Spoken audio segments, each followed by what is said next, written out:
Hi everyone, today I'm going to show you how to paint smoke using oils, starting from the point where you've already painted the person who's supposed to be smoking or whatever else will be underneath the layer of smoke.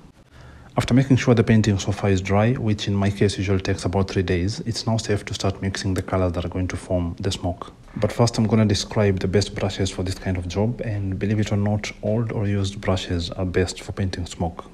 Brushes like the one I'm holding right now are usually flat when they're bought, but with time, due to friction, they tend to lose their edge and become this kind of fluffy or kind of round brushes that can be used for painting smoke. So this, for instance, might have been what this brush looked like when I first bought it. However, a brush this flat can also be useful in this process, and later on in the video I'll show you where you can use flat brushes. But for now we need it in its old or used form, so we're going to be using this rounder version of it. A small thin brush of this kind isn't very useful, especially if it's a soft one. So for this particular exercise, I'm going to be using this brush or similar brushes. Painting smoke doesn't usually take up a lot of paint or need heavy layers of paint. So for this one, I'm going to be mixing with not so much paint, a gradient of gray that will give me 3 different values. The smoke in this painting is going to be white, but it's normally better to start with a darker version of it, then gradually increase the value till you get to white itself. So even for the parts that are going to be white, I'm going to start by covering them with the darker version, then later start introducing the brighter puffs or clouds of smoke. For painting smoke, it's best to use oil paints as they come from the tube. So I won't be adding any solvent or medium to this paint, as that will make it too viscous or too runny to give me the blurry kind of puffs of smoke that I'm going for. And so after picking the paint with the round or the used flat brush, I first gently rub it on a piece of canvas to spread out the paint so that when I apply it on canvas, the distribution is even. And so with that done, it's now possible to start applying the paint following either your reference image or your imagination. And as you can see, even though the color that I picked from my palette was dark gray, against a nearly black background, it appears quite bright. And so what I'm doing in this case is moving across the painting, shifting from brush to brush while using the exact same color. Then when I'm done with this color, I'll do the exact same process using the brighter version of it until I finally get to white.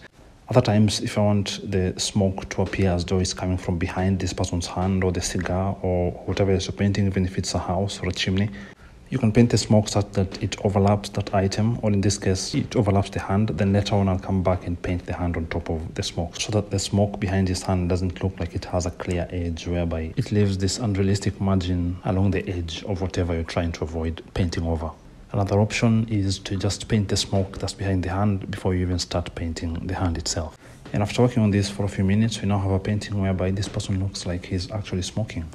Next up, I'll mention a few things that I couldn't demonstrate in this painting because it's an actual painting. One of them being, if you don't rub your brush on a piece of canvas before you apply the smoke on the paint, you may have this kind of situation whereby the smoke, when you paint it, will have these random streaks or dots that can be quite unsightly or distracting or unrealistic.